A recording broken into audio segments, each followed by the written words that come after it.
¿Alguna vez has sentido que tu mente no descansa? Que incluso cuando todo está tranquilo a tu alrededor, dentro de ti hay una tormenta que no cesa, una voz que repite preocupaciones, reproches, miedos y escenarios que quizás nunca lleguen a ocurrir. Si es así, quiero que sepas algo importante antes de continuar. No estás solo en esto. Millones de personas en este momento, en este mismo instante, están cargando ese mismo peso invisible, ese ruido constante que nadie más puede escuchar, pero que lo ocupa todo. Vivimos en una época que nos exige estar siempre activos, siempre productivos, siempre disponibles. La cultura moderna nos ha convencido de que pensar más es sinónimo de resolver más, de que preocuparse es una forma de cuidar, de que si te detienes te quedas atrás. Y así, sin darnos cuenta, hemos construido una relación tormentosa con nuestra propia mente. Le hemos dado el control total y ella, sin un timón consciente, ha comenzado a girar en círculos, alimentándose de sus propios miedos como una llama que se devora a sí misma. El budismo lleva más de 2500 años observando este fenómeno, una claridad sorprendente. Los maestros que caminaron por los valles del norte de la India mucho antes de que existieran los teléfonos, las redes sociales o el tráfico de las ciudades modernas, ya sabían que el mayor sufrimiento del ser humano no viene del mundo exterior, sino del mundo interior. No es la tormenta lo que nos destruye, decían, sino la forma en que la mente la interpreta, la amplifica y se niega a estarla. Y esa observación, tan antigua, resulta hoy más relevante que nunca. Imagina por un momento que tu mente es un río en constante movimiento, llevando consigo hojas, ramas, piedras, recuerdos de ayer, planes para mañana, conversaciones que ya terminaron y discusiones que todavía no han comenzado. La mayoría de nosotros vivimos metidos dentro de ese río, siendo arrastrados por la corriente, tragando agua, intentando nadar contra la marea. Nos identificamos tan profundamente con ese flujo que olvidamos que también existe la orilla, que existe un lugar desde donde simplemente observar, sin ser arrastrado, sin ahogarse. Ese lugar existe y está mucho más cerca de lo que crees. El primer paso que el budismo nos invita a dar no es meditar durante horas ni retirarse a un monasterio en las montañas. Es mucho más sencillo y al mismo tiempo mucho más revolucionario. Darse cuenta, simplemente darse cuenta de que ese ruido existe, que hay pensamientos que aparecen solos, sin que tú los hayas invitado y que tú no eres esos pensamientos. Esta distinción, que parece pequeña, lo cambia todo. Porque en el momento en que puedes observar un pensamiento sin ser ese pensamiento, recuperas algo que quizás llevabas mucho tiempo sin sentir: libertad. Piensa en la última vez que te fuiste a dormir con la mente acelerada. Tal vez revivías una discusión, planeabas una conversación que aún no había ocurrido, o simplemente sentías una angustia difusa sin un origen claro. ¿Elegiste tener esos pensamientos? ¿Los convocaste conscientemente? Probablemente no.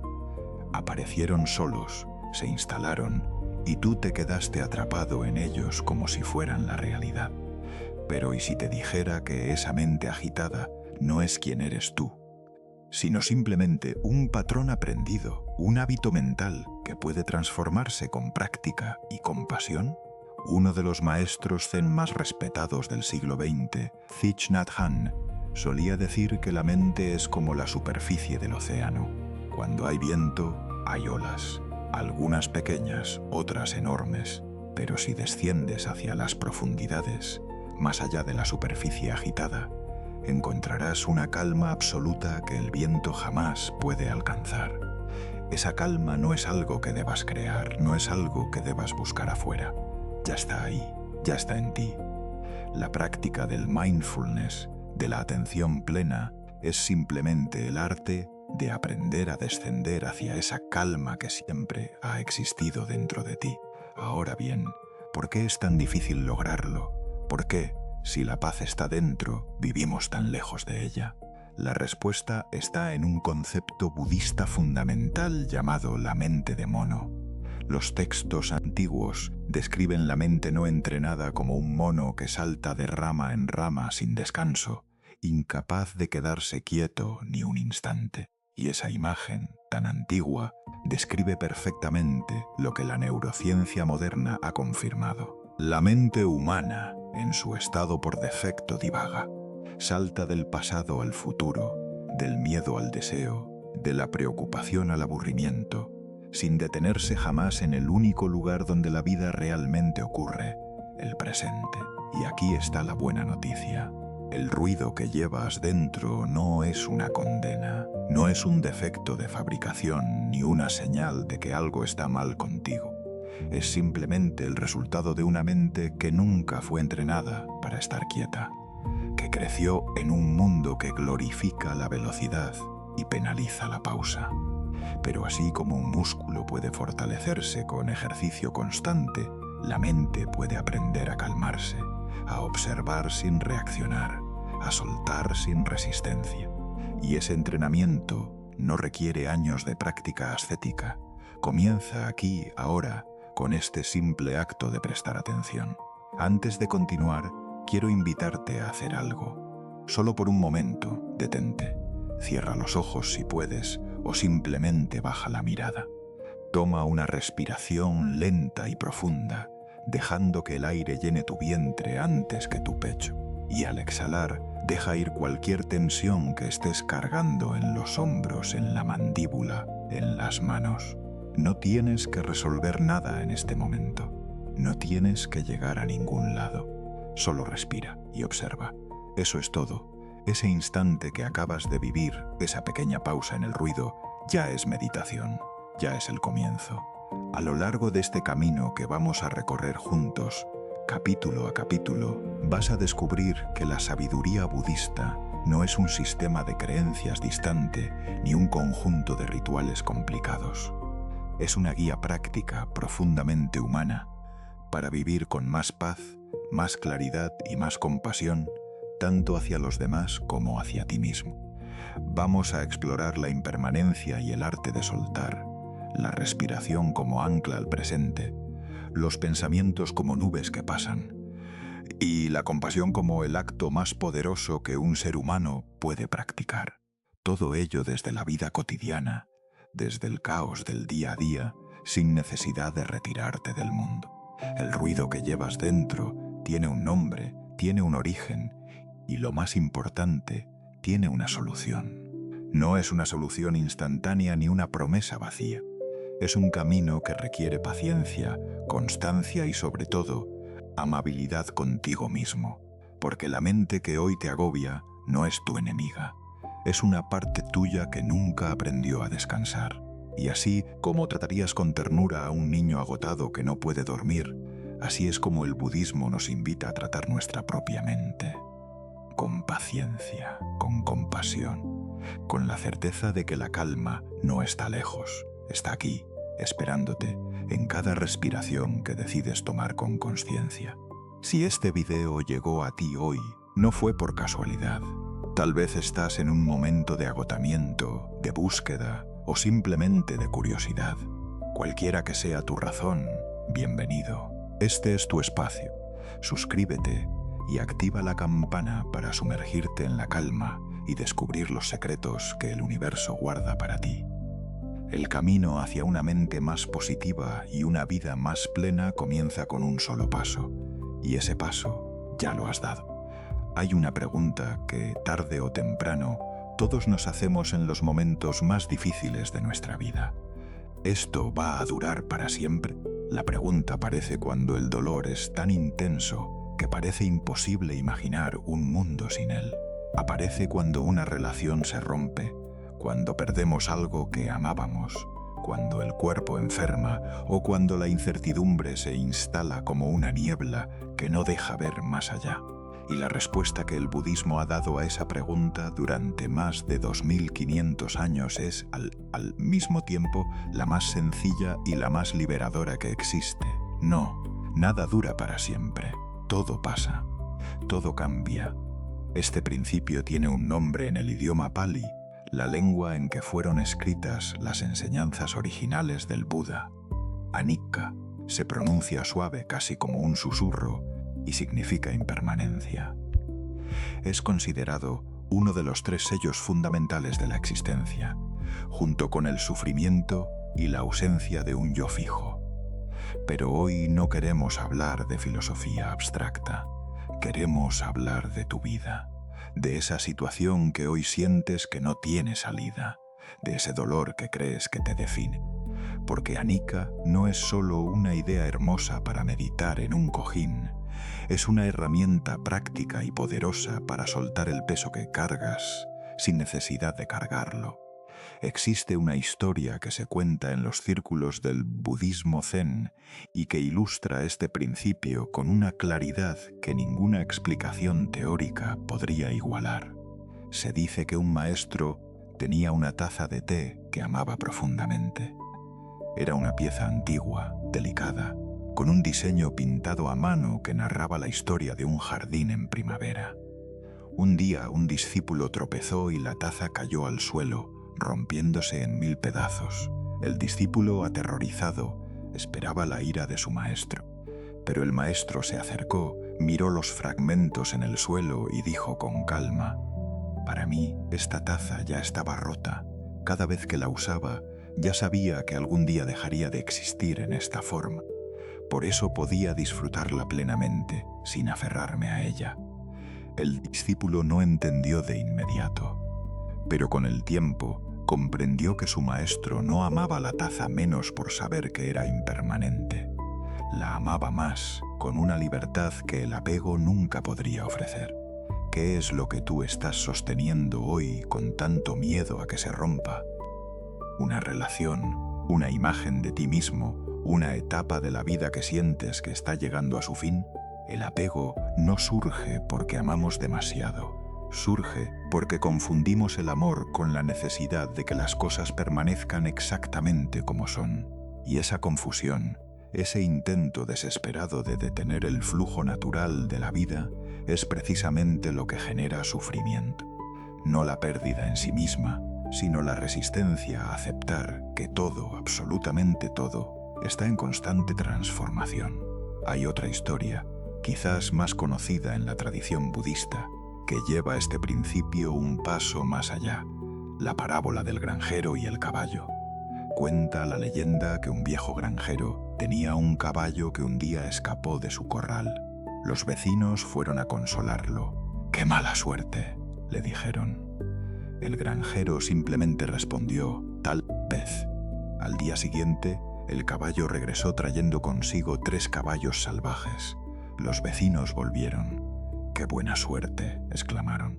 El granjero respondió de nuevo: «Tal vez». Su hijo intentó domar uno de los caballos salvajes, cayó y se rompió la pierna. «¡Qué mala suerte!», dijeron los vecinos. «Tal vez», respondió el granjero. Poco después, el ejército llegó al pueblo a reclutar a todos los jóvenes para una guerra. El hijo del granjero, con su pierna rota, fue el único que no tuvo que ir. Y los vecinos una vez más: «¡Qué buena suerte!», y el granjero una vez más: «Tal vez». Esta historia no nos enseña a ser indiferentes ante lo que ocurre en nuestra vida. Nos enseña algo mucho más valioso, que nuestra mente tiene la tendencia profundamente arraigada de etiquetar cada acontecimiento como bueno o malo, como suerte o desgracia, antes de que la historia haya terminado de escribirse. Y esa tendencia, ese juicio apresurado, nos roba la capacidad de estar presentes y de confiar en el proceso. Porque la vida, como la historia del granjero, rara vez tiene el final que anticipamos. Y lo que hoy parece una pérdida devastadora, mañana puede revelar ser el inicio de algo que nunca habrías imaginado. Detente un momento.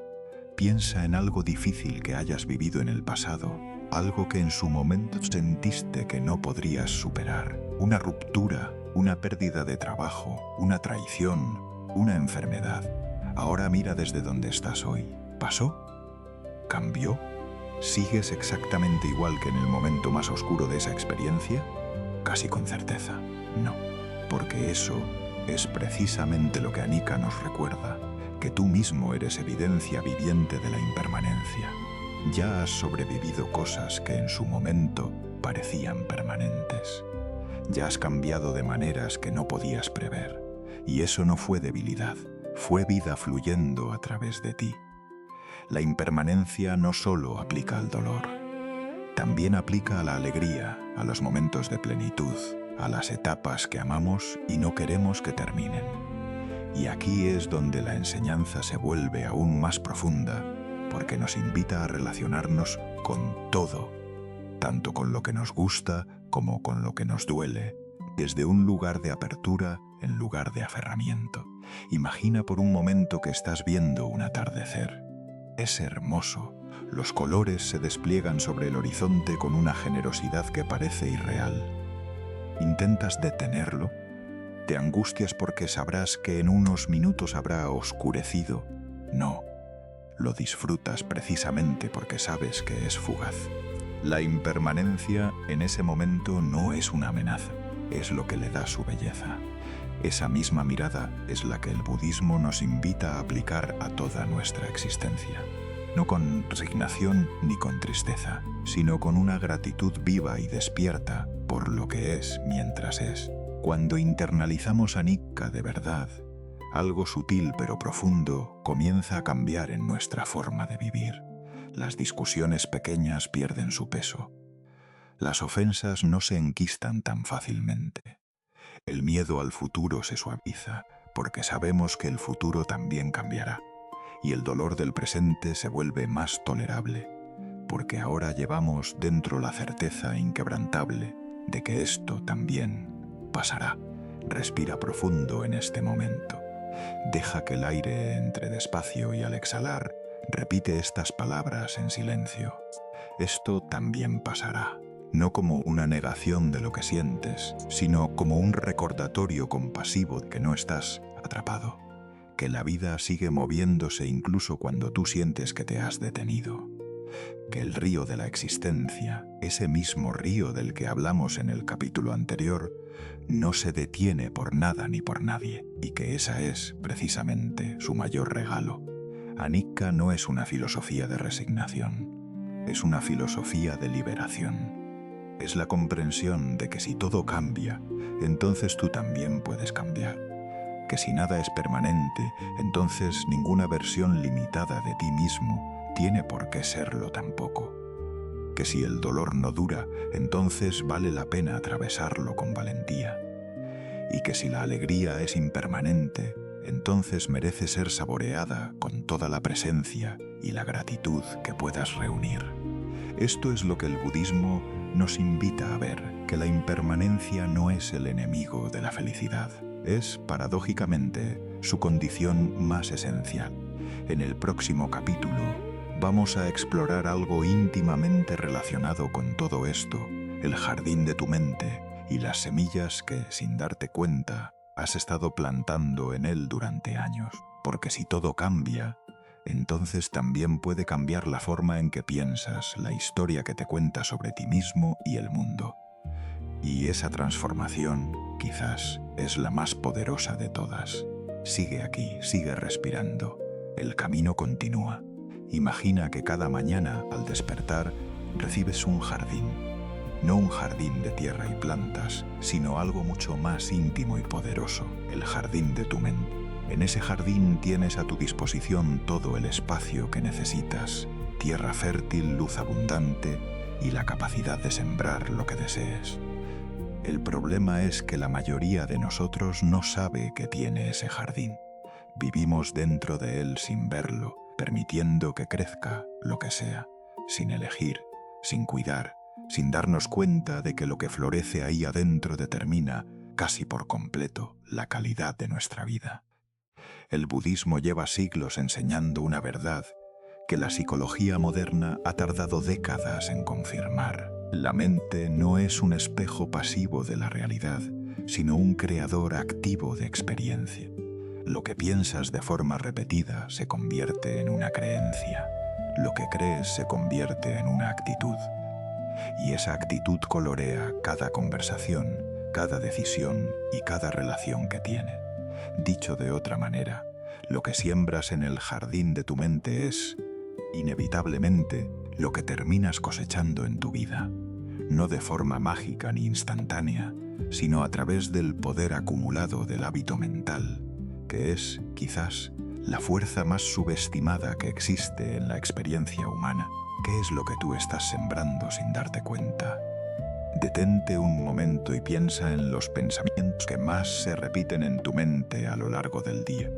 Son pensamientos de gratitud o de queja, de confianza o de miedo, de apertura hacia los demás o de desconfianza y juicio. No se trata de juzgarte por lo que encuentras, porque todos, absolutamente todos, hemos permitido que crezcan malezas en nuestro jardín interior. Se trata de tomar conciencia, porque solo cuando ves lo que hay puedes empezar a elegir lo que quieres cultivar. El pensamiento budista distingue con claridad entre dos tipos de semillas mentales. Por un lado están las semillas hábiles, aquellas que, cuando las regamos con atención y repetición, producen frutos de paz, claridad, compasión y alegría. Por otro lado están las semillas no hábiles, aquellas que, cuando las alimentamos sin conciencia, generan sufrimiento, confusión, miedo y separación. Ningún ser humano está libre de ambos tipos. Los dos conviven en el jardín de cada mente. La pregunta no es si tienes semillas de miedo o de ira, sino a cuáles de ellas estás eligiendo dar agua y luz cada día. Hay una enseñanza atribuida al Buda que resume esto con una brevedad que asombra. La mente lo es todo. En lo que piensas, te conviertes. Son pocas palabras, pero contienen una de las verdades más transformadoras que existen.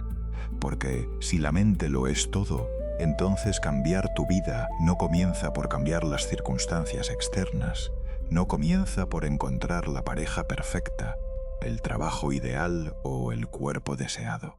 Comienza por cambiar las semillas que siembras en silencio, en el espacio interior donde nadie más puede entrar, pero donde tú vives cada segundo de tu existencia. Pensemos en un ejemplo concreto. Dos personas se despiertan un lunes por la mañana y llueve. La primera piensa, otro día horrible, ¿qué semana más gris me espera? Ese pensamiento tiñe su desayuno, su camino al trabajo, su actitud frente a sus compañeros y la forma en que recibe cada pequeño obstáculo del día. La segunda persona mira la misma lluvia y piensa, qué silencio tan bonito tiene la mañana. No porque sea ingenua, ni porque su vida sea perfecta, sino porque ha entrenado su mente para buscar, de forma habitual, lo que nutre en lugar de lo que agota. Las dos personas viven en la misma ciudad, bajo la misma lluvia, pero habitan mundos completamente distintos, porque habitan mentes completamente distintas. Ahora bien, es importante aclarar algo aquí, porque el budismo no nos invita al optimismo forzado ni a negar la realidad del dolor. No se trata de pretender que todo está bien cuando no lo está, ni de forzar una sonrisa encima de una herida abierta. Eso no es cultivar un jardín, eso es pintar de verde las malezas. La diferencia está en la intención y en la honestidad. Podemos reconocer el dolor, la tristeza o la dificultad, mirarlos de frente con compasión y aún así elegir no alimentarlos con pensamientos que los multiplican. Podemos sentir la lluvia sin construir una historia catastrófica sobre ella. Una de las prácticas más antiguas para cuidar el jardín mental es lo que en el budismo se llama atención correcta, parte del noble camino óctuple que el Buda enseñó como mapa hacia el fin del sufrimiento. La atención correcta no significa pensar solo pensamientos bonitos, sino aprender a notar qué tipo de pensamiento está ocurriendo en cada momento, sin dejarse arrastrar automáticamente por él. Es el acto de convertirse en el jardinero consciente de tu propia mente. Ese que camina por el jardín cada mañana, observa lo que está creciendo, arranca con suavidad lo que no sirve y riega con cuidado lo que quiere florecer. Las malezas más comunes en el jardín de la mente moderna tienen nombres muy reconocibles. Está en el pensamiento rumiativo, ese que regresa una y otra vez al mismo problema sin encontrar solución, como un surco en la tierra que se hace cada vez más profundo. Está el pensamiento comparativo, el que mide tu vida con la de otros y siempre encuentra que la tuya sale perdiendo. Está el pensamiento catastrófico, el que toma una pequeña incertidumbre y la convierte en un desastre imaginario de proporciones enormes. Y está el pensamiento autocrítico, quizás el más devastador de todos, ese que te dice que no eres suficiente, que has fallado, que no mereces lo que deseas. Estas malezas no aparecen porque seas una mala persona, aparecen porque nadie te enseñó a arrancarlas. Entonces, ¿cómo se cuida un jardín mental? Con 3 herramientas esenciales que el budismo ha refinado durante siglos y que puedes comenzar a usar hoy mismo. La primera es la consciencia. Notar el pensamiento antes de que te arrastre, como el jardinero que ve la maleza antes de que eche raíces profundas. La segunda es la no identificación. Recordar que el pensamiento no eres tú, que eres el observador del jardín, no la maleza misma. Y la tercera es la redirección intencional. Una vez que has notado el pensamiento no hábil, elegir conscientemente dirigir tu atención hacia algo que nutra, ya sea la respiración, la gratitud, la belleza de un momento simple, o simplemente el silencio. Quiero invitarte ahora a un pequeño ejercicio. Durante el resto de hoy, cada vez que notes un pensamiento negativo repetitivo, en lugar de luchar contra él o de seguirle la corriente, simplemente di en silencio: esto es una semilla que no quiero regar. No con dureza, no con frustración, sino con la calma tranquila del jardinero que conoce su oficio. No tienes que eliminar el pensamiento de golpe, porque los pensamientos no funcionan así. Simplemente decides no darle más agua. Y con el tiempo, con la práctica constante y compasiva, las malezas se debilitan y las flores que sí has regado comienzan a ocupar más espacio. Tu mente es el jardín más importante que jamás cuidarás. No hay inversión de tiempo ni de energía que produzca frutos más profundos que la decisión de hacerte cargo de lo que siembras en tu interior. El mundo exterior cambiará, las circunstancias irán y vendrán. Las personas entrarán y saldrán de tu vida, pero el jardín de tu mente siempre estará contigo. Y la calidad de ese jardín, la paz o el caos que habita en él, depende en gran medida de una sola cosa: la atención con la que decides cultivarlo, un pensamiento a la vez, un día a la vez, un respiro a la vez.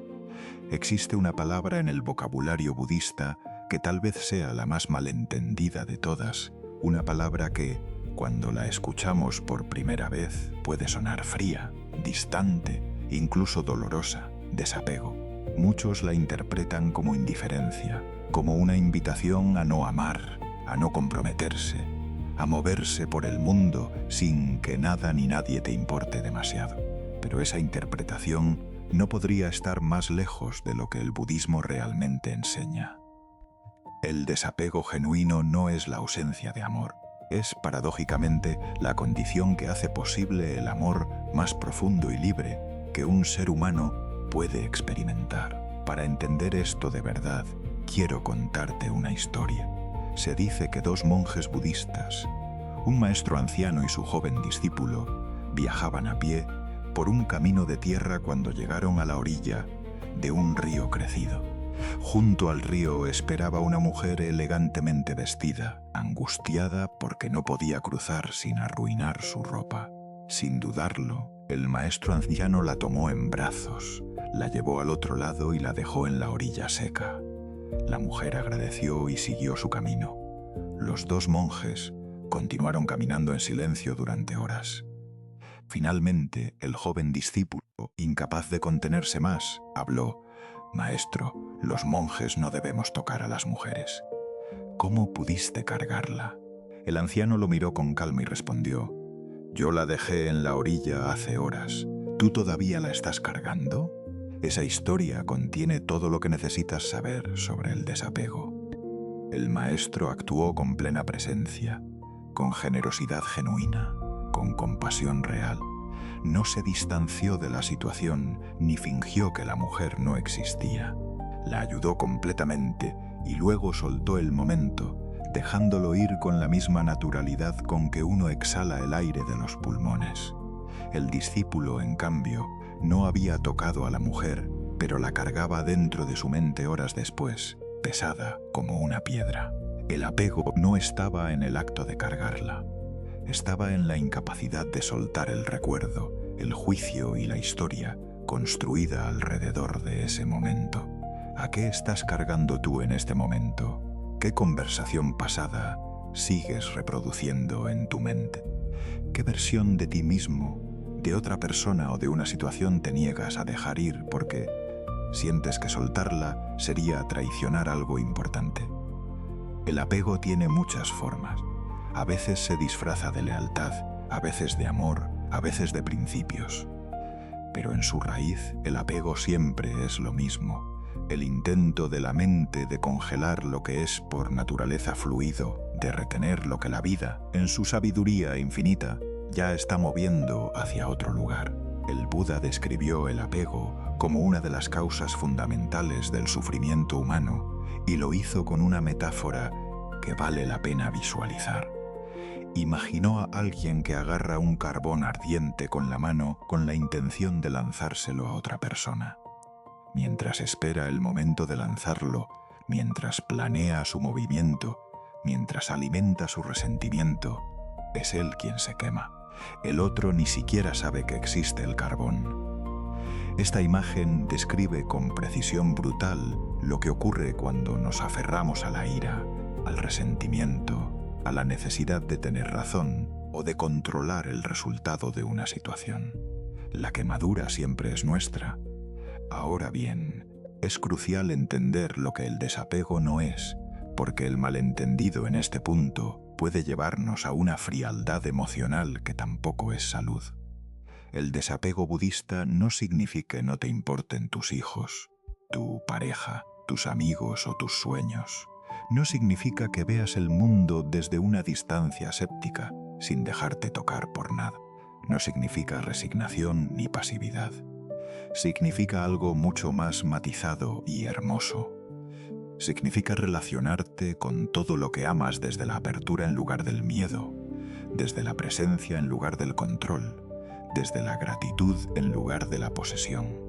Es la diferencia entre sostener algo con la palma abierta y apretarlo con el puño cerrado hasta hacerlo daño. Piensa en una relación que hayas vivido, ya sea de amor, de amistad o familiar, donde el apego se convirtió en control, donde el amor comenzó a mezclarse con la necesidad de que el otro actuara de cierta manera, pensara de cierta forma, permaneciera exactamente como tú necesitabas que fuera. ¿Recuerdas cómo se sentía eso? La tensión constante, la ansiedad de perder algo, los celos, las expectativas rotas. Ese no es el amor que libera, ese es el amor que encadena, y encadena a los dos, al que aprieta y al que es apretado. El desapego nos invita a amar de otra manera, a decirle al otro, con actos y con actitud: te amo y eres libre, me importas y no necesito controlarte. Estoy aquí y no tengo miedo de perderte, porque lo que somos juntos no depende de que te quedes quieto. Hay una práctica concreta que el budismo ofrece para comenzar a cultivar el desapego en la vida cotidiana, y es tan sencilla como poderosa: la práctica de la observación sin reacción inmediata.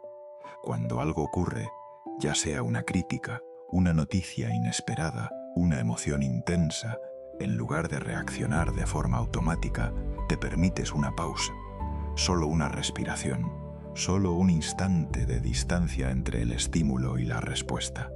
En ese espacio, que puede durar apenas unos segundos, reside toda tu libertad, porque en ese espacio puedes elegir, en lugar de simplemente reaccionar. Y elegir, en cualquier circunstancia, es la forma más profunda de desapego. Soltar no significa que no te duela. Significa que decides no construir tu identidad alrededor del dolor. Soltar no significa que no extrañes. Significa que permites que la nostalgia sea una visita, no un inquilino permanente. Soltar no significa olvidar. Significa recordar sin que el recuerdo te encadene al pasado. Estas distinciones son importantes porque el camino del desapego no es un camino de piedra fría y silencio vacío. Es un camino de ternura profunda hacia uno mismo y hacia la vida. Un camino donde aprendes a abrazar cada experiencia con plena presencia y luego, cuando su momento ha terminado, a dejarla ir con la misma gracia con que el árbol suelta sus hojas en otoño, sin resistencia, sin drama, sabiendo que esa es la condición para que nazcan hojas nuevas en primavera. Existe un concepto relacionado en el budismo japonés llamado wabi-sabi, que es la filosofía de encontrar belleza en lo imperfecto, lo incompleto y lo impermanente. Los maestros del té japoneses del siglo XV comprendieron algo que la cultura moderna ha olvidado, que la grieta en una taza no la arruina, sino que le da carácter, que la flor de cerezo es más hermosa precisamente porque dura tan poco, que la imperfección de un momento no lo hace menos valioso, sino más auténtico. Cuando aplicamos esta mirada a nuestra vida, cuando dejamos de exigir que las personas, las situaciones y nosotros mismos seamos perfectos y permanentes, encontramos una forma de paz que ninguna perfección imaginaria podría jamás ofrecer. Hoy, antes de que termine el día, te invito a identificar una sola cosa que estés cargando con demasiada fuerza. Puede ser una conversación pendiente, un resentimiento viejo, una expectativa sobre cómo debería ser algo o alguien. No tienes que resolverlo todo ahora, solo identifícalo, nómbralo en silencio, y luego, con la misma calma del monje que dejó a la mujer en la orilla, di, puedo soltar esto. No porque no importe, sino porque aferrarte a ello te pesa más de lo que te protege. El arte de soltar no se aprende de una vez. Se practica, se vive y se profundiza con cada pequeño acto de confianza en que la vida, cuando la dejas fluir, siempre encuentra su camino. Hay algo que has estado haciendo desde el primer segundo de tu vida, algo tan constante y tan silencioso que casi nunca le prestas atención. Lo haces dormido y despierto, solo y acompañado, en los momentos de mayor alegría y en los de mayor desesperación. Lo haces ahora mismo, mientras escuchas estas palabras. Es la respiración.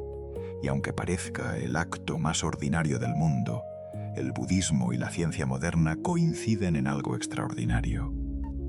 La respiración consciente es, posiblemente, la herramienta de transformación mental más poderosa y accesible que existe. Está siempre contigo, no cuesta nada, no requiere ningún aparato y puede cambiar tu estado interior en cuestión de segundos. Antes de continuar, quiero que hagamos algo juntos ahora mismo. Deja de hacer cualquier otra cosa por un momento. Si puedes, cierra los ojos. Toma una respiración lenta y profunda, dejando que el aire entre primero por la nariz, llenando el vientre, luego el pecho y finalmente los pulmones hasta arriba. Retén el aire apenas un instante y ahora exhala despacio, completamente, dejando que el cuerpo se ablande con cada milímetro de aire que sale. Haz esto una vez más. Inhala con calma, retén un momento y exhala soltando cualquier tensión que encuentres en los hombros, en la mandíbula, en las manos. Ese espacio que acabas de crear, esa pequeña pausa en el ruido del mundo, tiene un nombre en el budismo, presencia, y la respiración es su puerta de entrada. El Buda enseñó una práctica específica llamada Anapanasati, que en el idioma pali significa literalmente atención a la respiración. Esta práctica, que tiene más de 2500 años de historia, consiste simplemente en llevar la atención de forma consciente y sostenida al acto de respirar, sin intentar controlarlo ni modificarlo, solo observándolo. Suena sencillo, y en cierto modo lo es, pero cualquiera que lo haya intentado sabe que la mente, acostumbrada a saltar de pensamiento en pensamiento, opone una resistencia enorme a quedarse quieta en un solo punto. Y esa resistencia, precisamente, es el entrenamiento. Cada vez que la mente se va y tú la traes de regreso a la respiración, estás haciendo el equivalente mental de una flexión. Estás construyendo músculo de atención. La ciencia ha llegado a esta verdad antigua por caminos propios. Investigaciones realizadas en las últimas décadas han demostrado que respirar de forma lenta y profunda activa el sistema nervioso parasimpático, la rama del sistema nervioso responsable del descanso y la recuperación. Cuando respiras conscientemente, el cuerpo recibe una señal inequívoca. No hay peligro, puedes relajarte. El ritmo cardíaco se reduce, la presión arterial baja, el cortisol, la hormona del estrés, disminuye. Y el cerebro, que en estado de alerta está dominado por la amígdala, el centro del miedo, empieza a ser gobernado de nuevo por la corteza prefrontal, el centro de la razón, la perspectiva y la toma de decisiones sabias. En otras palabras, una respiración profunda literalmente te devuelve el acceso a la mejor versión de ti mismo. Pero la respiración consciente no es solo una herramienta para emergencias, para esos momentos en que la ansiedad se dispara o la ira amenaza con desbordarse. Es, en la tradición budista, una práctica de vida, una forma de habitar el cuerpo y el momento presente de manera continua, no solo cuando la situación se pone difícil. Los maestros de meditación hablan de llevar la atención a la respiración como quien lleva un ancla, no para que el barco no pueda moverse, sino para que, cuando lleguen las tormentas, no sea arrastrado lejos de sí mismo. El ancla no elimina las olas, las permite, pero mantiene al barco en su lugar. ¿Alguna vez has notado lo que le pasa a tu respiración cuando estás ansioso? Se vuelve corta, superficial, acelerada, como si el cuerpo intentara prepararse para una amenaza que en realidad solo existe en la mente. Y ahí está uno de los secretos más fascinantes de la conexión mente-cuerpo. La respiración es el único proceso fisiológico que es a la vez automático y consciente. El corazón late solo, la digestión ocurre sola, pero la respiración puede ser tomada por la voluntad en cualquier momento. Eso significa que la respiración es el único puente directo que tienes entre tu mente consciente y tu sistema nervioso autónomo. Es una palanca que siempre está disponible, que nadie puede quitarte y que puede cambiar tu química interna con una rapidez que ninguna pastilla puede igualar. Existe una técnica de respiración utilizada tanto en la meditación budista como en la psicología clínica moderna que vale la pena conocer. La respiración, también llamada respiración en caja, consiste en inhalar contando hasta, retener el aire contando hasta, exhalar contando hasta y mantener los pulmones vacíos contando hasta antes de volver a inhalar. Este ciclo, repetido durante apenas unos minutos, tiene un efecto regulador notable sobre el sistema nervioso y la mente. No es una coincidencia que esta técnica sea usada por equipos de fuerzas especiales, atletas de alto rendimiento y pacientes con trastornos de ansiedad. La sabiduría de la respiración no pertenece a una tradición, pertenece a la naturaleza humana. Hay algo profundamente simbólico en el acto de respirar que los textos budistas han explorado con una poesía que toca el alma. Cada inhalación es una recepción, un acto de confianza en que el universo tiene algo que darte. Cada exhalación es una entrega, un acto de fe en que puedes soltar y que lo que has recibido fue suficiente. En la respiración completa vive el ciclo entero de la existencia. Recibir y soltar, aferrarse y dejar ir, nacer y morir en cada ciclo de aire. Cuando aprendes a respirar de verdad, no solo con los pulmones, sino con la consciencia, estás practicando el desapego, la impermanencia y la presencia al mismo tiempo, todo en el espacio de un solo aliento. Una pregunta que surge con frecuencia es: ¿cuánto tiempo necesito meditar para que funcione? Y la respuesta honesta es: menos de lo que crees. Estudios realizados en universidades de todo el mundo han encontrado que tan solo 8 semanas de práctica diaria de meditación de atención a la respiración, con sesiones de entre 10 y 20 minutos, producen cambios medibles en la estructura del cerebro, especialmente en las áreas relacionadas con la regulación emocional, la empatía y la capacidad de concentración. No necesitas horas, necesitas constancia. Un pequeño espacio de silencio cada día, un encuentro honesto con tu propia respiración, es suficiente para comenzar a transformar la arquitectura de tu mente. Si nunca has meditado en tu vida, o si lo has intentado y sientes que eres incapaz porque tu mente no para, quiero decirte algo importante. Ese es exactamente el punto de partida correcto.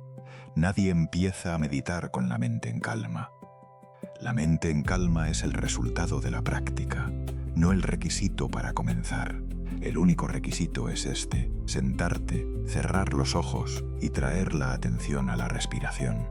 Cuando la mente se vaya, que se irá, la traes de regreso, sin juzgarte, sin frustrarte, sin esperar ser perfecto. Cada regreso es una victoria. Cada momento de consciencia, por breve que sea, es meditación real. Volver a la respiración es volver a casa. Es el acto de recordar, en medio del caos externo y del ruido interno, que hay un lugar dentro de ti que siempre está quieto, siempre disponible, siempre en paz. No tienes que ganarte ese lugar. No tienes que ser suficientemente espiritual, suficientemente tranquilo o suficientemente bueno para entrar en él. Solo tienes que inhalar. Y en ese instante en que el aire entra y la atención se posa sobre él, ya estás en casa. Hay una creencia tan profundamente arraigada en la mente moderna que casi nunca la cuestionamos. La creencia de que somos nuestros pensamientos. Que esa voz interior que comenta, juzga, recuerda, planea y teme es quien realmente somos. Que si esa voz dice soy un fracaso, entonces eso es lo que eres. Que si dice nadie me quiere, esa es la verdad de tu vida. Que si dice esto nunca va a mejorar, entonces el futuro ya está sellado. Vivimos tan fusionados con el contenido de nuestra mente que hemos olvidado algo fundamental. Tú no eres el pensamiento, tú eres quien lo observa. El budismo introdujo esta distinción hace más de 2500 años con una claridad que sigue siendo revolucionaria. Los maestros de meditación describieron la mente no entrenada como un espacio donde los pensamientos aparecen y desaparecen constantemente, igual que las nubes cruzan el cielo. Algunas nubes son ligeras y blancas, casi decorativas. Otras son oscuras y densas, cargadas de tormenta. Pero independientemente del tipo de nube, el cielo siempre está ahí, detrás de todas ellas, inmenso, silencioso, imperturbable. El cielo no se convierte en nube porque haya nubes en él. Y tú no te conviertes en tus pensamientos solo porque aparezcan en tu mente. Esta metáfora no es solo poética. Es una descripción funcional de algo que la neurociencia moderna ha comenzado a mapear con precisión. Los pensamientos son eventos cerebrales, patrones de actividad neuronal que surgen y se disuelven en cuestión de segundos. La mayoría de ellos son automáticos, generados por hábitos mentales formados a lo largo de años de condicionamiento. No los eliges conscientemente, del mismo modo que no eliges qué nube aparece en el cielo esta tarde. Lo que sí puedes elegir, y esto es lo que cambia todo, es si te identificas con ese pensamiento, si lo tomas como verdad absoluta, si le das el poder de definir quién eres y cómo actúas. Imagina que estás sentado en un campo abierto, mirando el cielo. Aparece una nube oscura y tú dices, esa nube soy yo. Te levantas, corres hacia ella, intentas empujarla o eliminarla, te angustias porque está ahí, te defines por su presencia.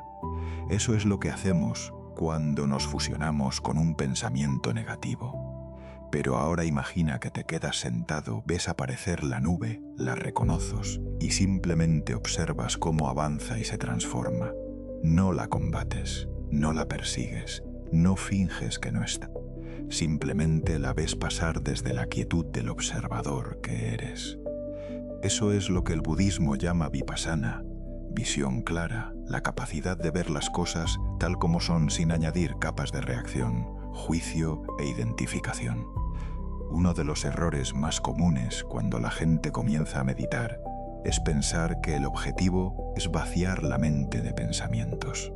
Si ese fuera el objetivo, casi nadie lo lograría jamás, y los que lo intentan terminan frustrados, convencidos de que son malos meditadores porque su mente no para. Pero ese no es el objetivo. La mente siempre producirá pensamientos, igual que el cielo siempre tendrá nubes. El objetivo no es eliminar las nubes. El objetivo es dejar de confundirte con ellas. Es aprender a descansar en la consciencia que observa, en ese cielo interior que nunca se enturbia, sin importar cuántas tormentas pasen por encima. Existe una práctica concreta que los maestros budistas recomiendan para desarrollar esta capacidad de observación sin identificación. Y es sorprendentemente simple. Cuando notes un pensamiento fuerte, ya sea de preocupación, de ira, de tristeza o de miedo, en lugar de seguirlo o reprimirlo, ponle una etiqueta suave y neutral. Si tu mente está planificando obsesivamente, di en silencio, planificando. Si está reviviendo una discusión, di recordando. Si está proyectando catástrofes futuras, di preocupándose. Esta simple acción de nombrar el pensamiento crea una fracción de distancia entre tú y él. Y en esa fracción de distancia vive algo precioso, la libertad de no reaccionar de forma automática. Hay un concepto en el budismo tibetano llamado Rigpa, que puede traducirse aproximadamente como la consciencia que reconoce su propia naturaleza. Los maestros tibetanos describen Rigpa como el estado natural de la mente, el cielo antes de que aparezcan las nubes, la quietud que existe debajo de todo pensamiento, toda emoción y toda historia que nos contamos sobre nosotros mismos. Acceder a ese estado no requiere años de práctica monástica. Requiere simplemente aprender a detenerse, a notar, a no seguir el hilo automático del pensamiento compulsivo. Cada vez que lo haces, aunque sea por un instante, estás tocando esa naturaleza profunda que siempre ha estado ahí. Piensa en la última vez que algo te hizo enojar de verdad. Tal vez una crítica injusta, una traición pequeña, un conductor impaciente en el tráfico. En el momento de la reacción, ¿sentiste que tenías opciones? Probablemente no. Probablemente el pensamiento y la reacción ocurrieron juntos, como si fueran lo mismo, como si no hubiera espacio entre el estímulo y la respuesta.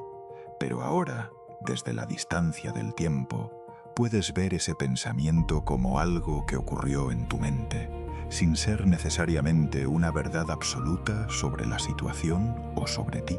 Esa perspectiva que tienes ahora, con el tiempo de por medio, es exactamente la perspectiva que la meditación te entrena a tener en tiempo real. La observación sin juicio, que es el corazón de la práctica del mindfulness, no significa que dejes de tener opiniones o que te vuelvas indiferente ante la injusticia. Significa que aprendes a responder desde la claridad en lugar de reaccionar desde el automatismo. Significa que cuando aparece el pensamiento, esta persona no me respeta, puedes notarlo, examinarlo y elegir conscientemente cómo quieres actuar en lugar de ser lanzado por él como una hoja en el viento. Esta capacidad de pausa, de ese espacio entre el pensamiento y la acción, es lo que los estudios en neurociencia llaman regulación emocional. Y es una de las habilidades más directamente asociadas con el bienestar psicológico, las relaciones saludables y la toma de decisiones acertadas. Ahora mismo, en este instante, hay pensamientos ocurriendo en tu mente. Tal vez estás procesando lo que escuchas. Tal vez hay una preocupación flotando en el fondo. Tal vez una imagen o un recuerdo apareció sin que lo llamaras. No tienes que luchar contra ninguno de esos pensamientos. Solo observa que están ahí. Solo nota que hay algo que los observa, algo que es consciente de que ocurren. Ese observador, esa conciencia testigo, es el cielo. Es quien tú eres en un nivel más profundo que cualquier pensamiento, que cualquier emoción o cualquier historia que tu mente haya construido sobre ti. La práctica de identificarte con el cielo en lugar de con las nubes es, quizás, el cambio de perspectiva más liberador que el budismo ofrece. No porque elimine el dolor, sino porque lo coloca en su lugar correcto, como un evento que pasa por ti, no como una verdad que te define. Las nubes vendrán, las tormentas pasarán. Habrá días con el cielo completamente cubierto, donde parecerá que la luz nunca volverá. Pero el cielo siempre estará ahí, detrás de todo, intacto, inmenso y sereno. Igual que tú, en tu naturaleza más profunda, siempre estarás ahí, más allá de cualquier pensamiento que intente convencerte de que eres menos de lo que realmente eres. Existe un malentendido muy extendido sobre la meditación y el mindfulness que aleja a mucha gente de estas prácticas antes de que siquiera las intenten. Se cree que meditar requiere un lugar especial, una postura perfecta, un silencio absoluto y al menos una hora libre al día. Se cree que el mindfulness es algo que ocurre en retiros de fin de semana, en cojines de colores sobre pisos de madera, con incienso y cuencos tibetanos de fondo. Y si bien esos entornos pueden ser hermosos y útiles, no son el único lugar donde la atención plena puede vivirse. De hecho, el budismo siempre ha enseñado algo radicalmente diferente: que la vida cotidiana, con toda su aparente mundanidad, es el terreno más fértil para la práctica. Thich Nhat Hanh, el maestro zen vietnamita cuya sabiduría ha tocado millones de vidas en todo el mundo, escribió algo que parece simple pero que contiene una profundidad enorme: lavar los platos para lavar los platos, no para terminar de lavarlos, no para poder ir a hacer otra cosa. No mientras piensas en lo que tienes pendiente o en la conversación que tuviste esta mañana.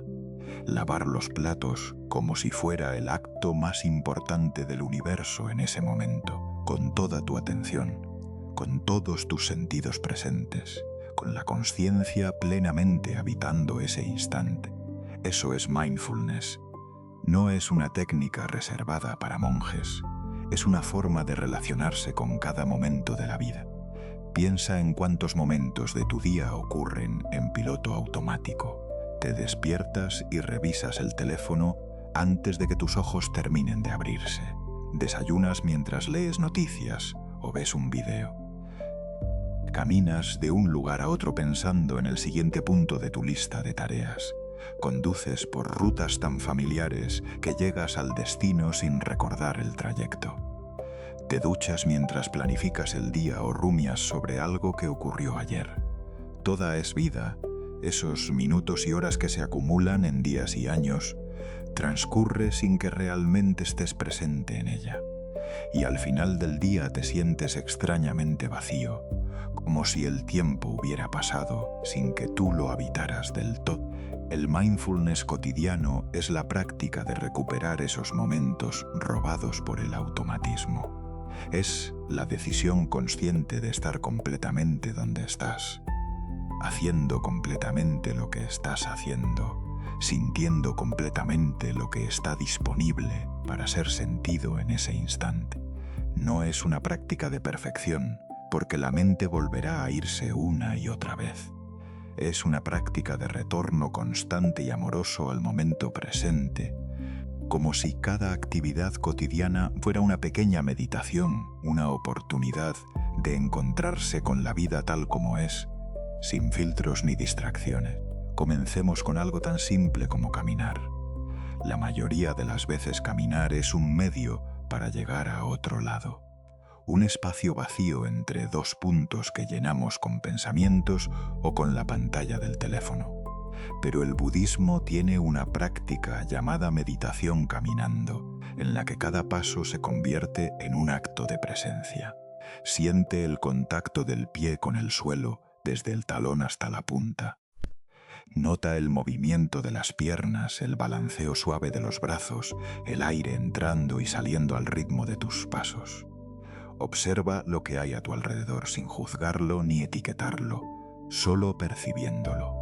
Puedes hacer esto en cualquier lugar, en el pasillo de tu casa, en la calle, en el trabajo. No requiere más tiempo del que ya inviertes en caminar, solo requiere atención. Otra práctica igualmente poderosa es la de comer con conciencia plena. En la tradición budista, las comidas en los monasterios se realizan en silencio y con atención total, como un acto casi ceremonial de gratitud hacia todo lo que hizo posible ese alimento. No tienes que comer en silencio ni convertir cada almuerzo en una ceremonia, pero sí puedes, al menos en los primeros minutos de cada comida, dejar el teléfono a un lado, mirar lo que tienes en el plato, notar los colores, los aromas y tomar los primeros bocados con una lentitud que te permita saborear de verdad. Notarás algo curioso. La comida sabe diferente cuando le prestas atención. Y no solo eso, también notarás más rápido cuando estás satisfecho, porque la señal de saciedad tiene tiempo de llegar cuando no estás comiendo a la velocidad de la ansiedad. El momento de la ducha es otro espacio cotidiano que la práctica del mindfulness puede transformar completamente. En lugar de usar esos minutos para resolver mentalmente los problemas del día, prueba algo diferente mañana por la mañana. Siente la temperatura del agua sobre tu piel. Escucha el sonido del agua cayendo. Huele el jabón. Nota la sensación de tus manos moviéndose sobre tu cuerpo.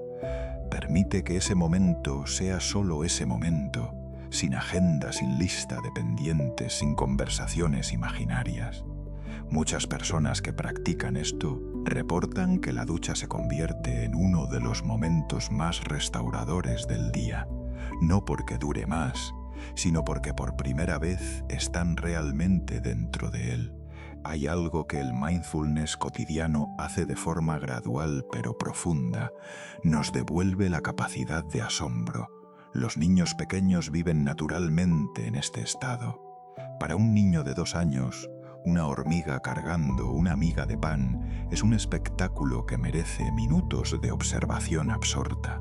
Un charco después de la lluvia es un mundo entero que explorar. Con el tiempo, la mente aprende a categorizar, a etiquetar y a pasar por alto todo lo que ya conoce, y ese mecanismo de eficiencia, tan útil para la supervivencia, tiene un costo: la pérdida del contacto vivo con la experiencia. El mindfulness es, en parte, el arte de desaprender esa automatización, de volver a mirar las cosas como si fuera la primera vez, con lo que el Zen llama mente de principiante. La mente de principiante es uno de los conceptos más hermosos del budismo Zen. Se refiere a la actitud de abordar cada experiencia, incluso las más familiares, con apertura y curiosidad, sin asumir que ya sabes todo sobre ella. El maestro Zen Shunryu Suzuki lo expresó de una manera que quedó grabada en la historia de la filosofía contemplativa. En la mente del principiante hay muchas posibilidades. En la mente del experto hay pocas. Cuando crees que ya sabes cómo es tu pareja, ya no la escuchas de verdad. Cuando crees que ya sabes cómo es tu trabajo, ya no ves las oportunidades que ofrece. La mente de principiante te devuelve la frescura de la experiencia directa, sin el velo de los juicios acumulados. Quiero invitarte a un experimento esta semana. Elige una sola actividad cotidiana que normalmente hagas en piloto automático. Puede ser lavar los platos, preparar el café, tender la cama o caminar al trabajo.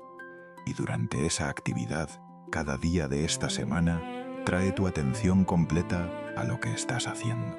Cuando la mente se vaya, que se irá, simplemente regresa sin juzgarte. Al final de la semana observa cómo te sientes con respecto a esa actividad.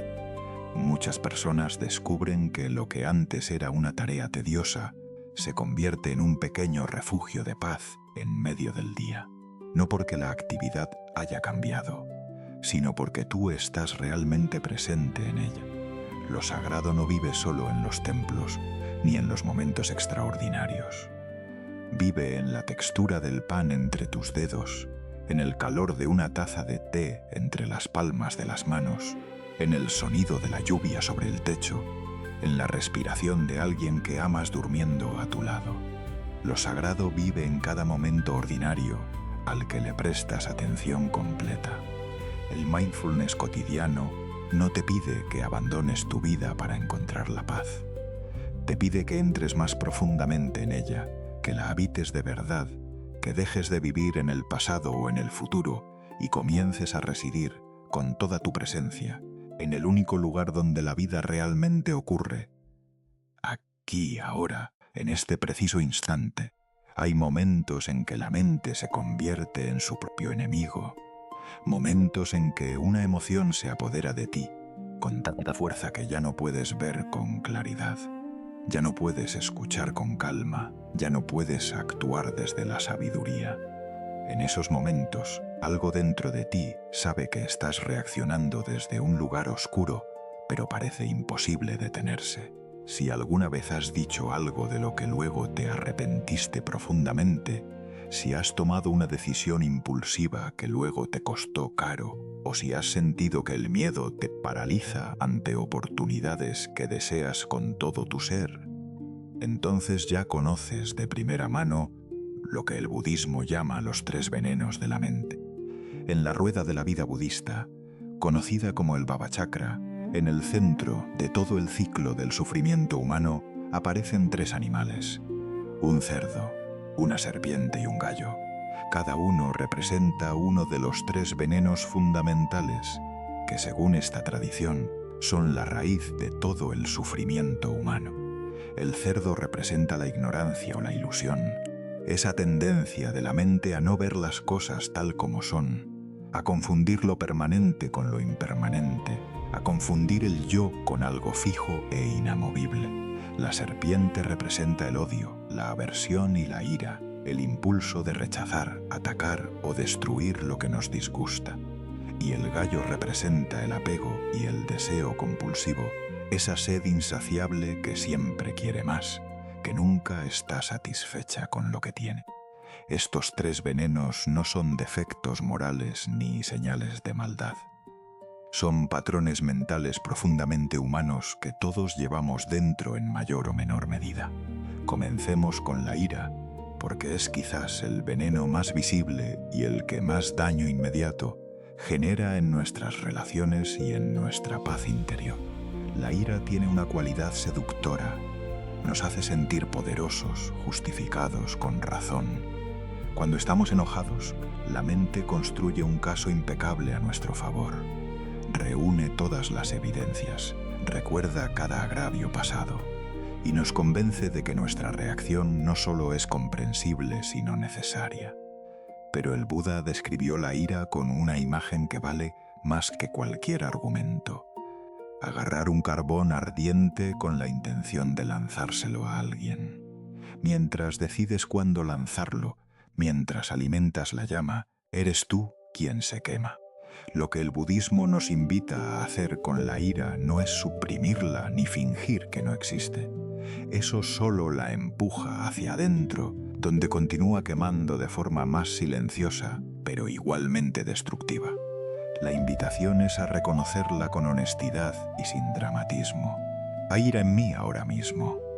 No, yo estoy enojado, que es una identificación total, sino hay ira presente, que es una observación desde la distancia del cielo que vimos en el capítulo anterior. Esta sutil diferencia lingüística no es un juego de palabras. Es una práctica real que crea espacio entre tú y la emoción, suficiente espacio para respirar, para no reaccionar de forma automática, para elegir una respuesta que no te cueste más de lo que ya te ha costado la situación. El miedo es el segundo veneno y en la cultura moderna es quizás el más omnipresente. Vivimos en una época diseñada para activar el miedo de forma constante. Las noticias, las redes sociales, la presión del rendimiento, la comparación permanente con los demás, todo contribuye a mantener al sistema nervioso en un estado de alerta casi continuo. El miedo, en pequeñas dosis y ante amenazas reales, es una herramienta de supervivencia extraordinaria. Pero el miedo crónico, ese que se activa ante amenazas imaginarias o ante incertidumbres que no podemos controlar, es un veneno lento que corroe la alegría, paraliza la acción y contrae la vida hasta hacerla cada vez más pequeña. El budismo distingue entre el miedo que protege y el miedo que aprisiona. El primero nos aleja del peligro real. El segundo nos aleja de la vida misma. Nos impide tomar riesgos necesarios, decir lo que sentimos, mostrar quiénes somos, confiar en los demás, soltar el control. Y en el corazón de ese miedo que aprisiona hay siempre una misma historia. La historia de que no somos suficientes, de que no estamos a salvo, de que el mundo es fundamentalmente hostil. Esa historia no es la verdad. Es un condicionamiento, una semilla plantada a lo largo de los años por experiencias dolorosas, por mensajes recibidos en la infancia, por una cultura que convierte la vulnerabilidad en debilidad. Y como toda semilla, puede ser examinada, cuestionada y, con paciencia, transformada. El tercer veneno, el ego o la ilusión del yo separado, es el más sutil y el más difícil de reconocer porque es el más cercano a nosotros. El budismo enseña el concepto de Anatman, que significa literalmente no yo, y se refiere a la idea de que lo que llamamos yo no es una entidad fija, sólida e independiente, sino un proceso dinámico y cambiante, una corriente de experiencias, pensamientos y sensaciones que fluye sin cesar. El ego es la ilusión de que hay un yo permanente que debe ser protegido, engrandecido, validado y diferenciado de los demás a toda costa. Y esa ilusión, cuando se toma demasiado en serio, genera una cantidad extraordinaria de sufrimiento innecesario. ¿Cuántas veces has sufrido profundamente, no por lo que ocurrió, sino por lo que ocurrió significó para tu imagen de ti mismo? La crítica que dolió tanto porque amenazó la narrativa de que eres competente. El rechazo que devastó porque cuestionó la historia de que eres querible. La derrota que paralizó porque contradijo la creencia de que debes siempre tener razón. Cuando el ego está en el centro, cada evento de la vida se convierte en un juicio sobre tu valor como persona. Y eso es un peso insostenible, porque la vida, con su impredecibilidad y su diversidad, inevitablemente producirá situaciones que contradicen cualquier imagen fija que hayas construido de ti mismo. Ahora bien, reconocer estos tres venenos no significa castigarse por tenerlos. Todos los seres humanos los tienen. El Buda mismo, antes de su iluminación, los conoció de primera mano. La diferencia entre el sabio y quien sufre no está en la ausencia de venenos, sino en la capacidad de reconocerlos cuando aparecen, de no ser completamente arrastrado por ellos y de elegir, una y otra vez, volver al camino de la consciencia. Cada vez que notas la ira antes de actuar desde ella, ya has dado un paso enorme. Cada vez que reconoces el miedo sin dejar que te defina, ya estás practicando la valentía real. Cada vez que sueltas la necesidad de proteger el ego, ya estás tocando una libertad que muy pocas personas conocen. Hay una práctica budista específica para trabajar con los tres venenos que se llama la transformación de las emociones. En lugar de suprimir o de seguir ciegamente la emoción difícil, se invita a hacer tres cosas en secuencia. Primero, reconocer, nombrar la emoción sin juzgarla. Hay ira, hay miedo, hay orgullo herido. Segundo, investigar, Llevar una curiosidad compasiva hacia la emoción, preguntando desde dentro: ¿dónde la siento en el cuerpo? ¿Qué historia la alimenta? ¿Qué necesidad no satisfecha hay detrás? Tercero, soltar la identificación. Recordar que esa emoción es una nube que pasa, no el cielo que eres. Esta secuencia, practicada con honestidad y sin prisa, convierte los venenos en maestros. Porque cada emoción difícil, bien observada, tiene algo que enseñarte sobre ti mismo que ningún libro podría revelarte. Los venenos de la mente no desaparecen de la noche a la mañana, pero con cada momento de conciencia, con cada respiración que te devuelve al presente antes de que la reacción automática tome el control, su poder sobre ti disminuye. Y en ese espacio que se va abriendo, poco a poco, como la luz entrando por una grieta, comienza a crecer algo diferente.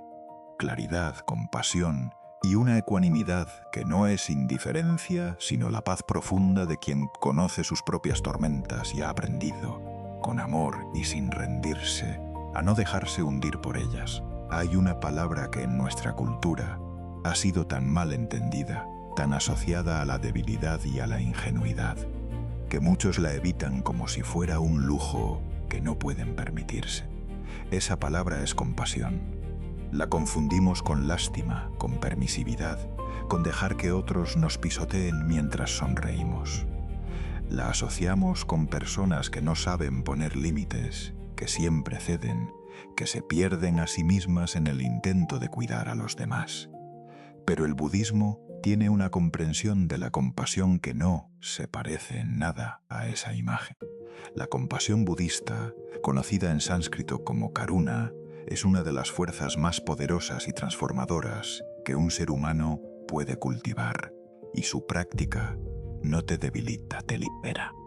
Antes de hablar de la compasión hacia los demás, el budismo insiste en algo que la cultura occidental ha tardado mucho en reconocer. La compasión debe comenzar por uno mismo. La autocompasión no es narcisismo ni autoindulgencia. Es la capacidad de tratarte a ti mismo con la misma amabilidad que le ofrecerías a un buen amigo que está sufriendo. Piensa por un momento en cómo hablas contigo mismo cuando cometes un error. ¿Qué voz aparece?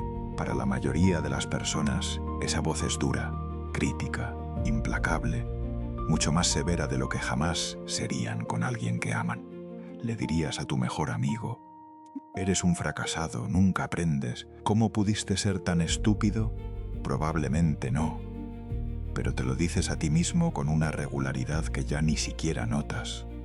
La investigadora Kristin Neff, quien ha dedicado décadas al estudio científico de la autocompasión, ha demostrado que las personas que se tratan a sí mismas con amabilidad, después de un fracaso o una dificultad, no solo se recuperan más rápido emocionalmente, sino que también aprenden más de sus errores, tienen mayor motivación para mejorar y experimentan niveles más bajos de ansiedad y depresión.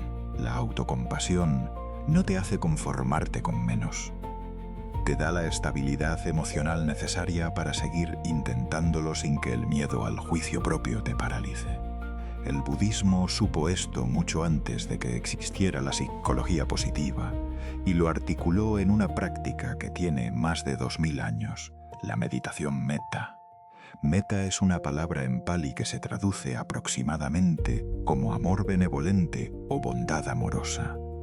La práctica de metta consiste en cultivar intencionalmente sentimientos de amor, calidez y buenos deseos. Primero hacia uno mismo, luego hacia personas cercanas, luego hacia personas neutras, luego hacia personas difíciles y finalmente hacia todos los seres sin excepción. No es una visualización forzada ni una afirmación vacía. Es un entrenamiento genuino del corazón, una práctica que, realizada con regularidad, cambia de forma mesurable la forma en que te relacionas contigo mismo y con el mundo. Los estudios de neuroimagen han mostrado que la práctica de metta activa las áreas del cerebro asociadas con el amor, la empatía y el bienestar positivo, y reduce la actividad en las zonas relacionadas con el miedo y la hostilidad. Quiero guiarte ahora por una versión simplificada de esta práctica. Cierra los ojos si puedes, o simplemente baja la mirada. Lleva la atención a la zona del corazón, al centro del pecho, y toma una respiración profunda. Ahora imagina una versión de ti mismo que está sufriendo de alguna manera. Puede ser el tú de ahora mismo, cargado con lo que llevas hoy, o el tú de un momento pasado de mucho dolor. Mira a esa persona con ojos amables, sin juzgar, sin exigir que fuera diferente. Y desde ese lugar repite en silencio estas palabras. Que estés bien, que estés en paz, que estés libre de sufrimiento, que seas feliz. No importa si al principio se siente artificial o si la mente resiste, sigue repitiendo con suavidad, como si estuvieras arrullando a alguien que amas. Con el tiempo y con práctica, algo en el interior comienza a ablandarse. Ahora viene la parte que más resistencia genera, la compasión hacia quienes nos han herido. Esta es la enseñanza budista que más desafía nuestra lógica ordinaria, porque nuestra cultura nos dice que perdonar es ceder, que mostrar compasión hacia quien te dañó es validar lo que hizo. Pero el budismo hace una distinción crucial que cambia completamente la ecuación. La compasión no es aprobación. Puedes sentir compasión por alguien y al mismo tiempo poner límites firmes. Puedes desear que una persona encuentre paz y al mismo tiempo alejarte de ella si su presencia te hace daño. La compasión no requiere que permanezcas cerca del fuego. Requiere que no alimentes el odio que te quema por dentro mientras te alejas. Hay una historia zen que ilustra esto con una elegancia perturbadora. Un discípulo fue a ver a su maestro completamente fuera de sí, temblando de rabia. Le contó que alguien lo había traicionado de una manera cruel e injustificada y que no podía dejar de pensar en ello, que el odio lo consumía día y noche. El maestro lo escuchó en silencio y luego dijo: cuando alguien te hiere y tú alimentas el odio hacia esa persona, es como si tomaras veneno esperando que sea el otro quien muera. El discípulo se quedó en silencio. Entendió que el sufrimiento que sentía no lo estaba causando su enemigo en ese momento. Lo estaba causando él mismo con cada pensamiento de resentimiento que elegía repetir. Practicar compasión hacia personas difíciles no significa que lo que hicieron estuvo bien.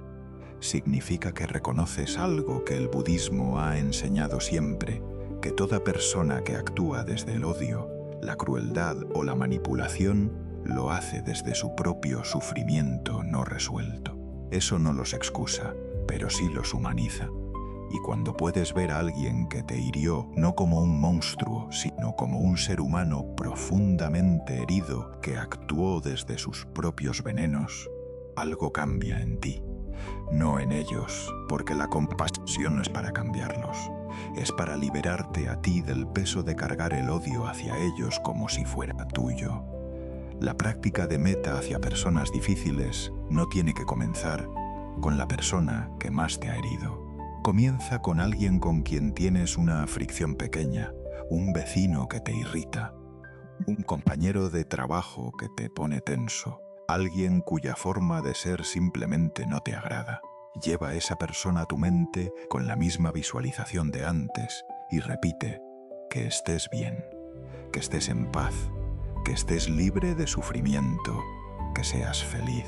No tienes que sentirlo de inmediato con convicción. La práctica es la intención, y la intención, repetida con honestidad, va abriendo paso a algo que al principio parece imposible.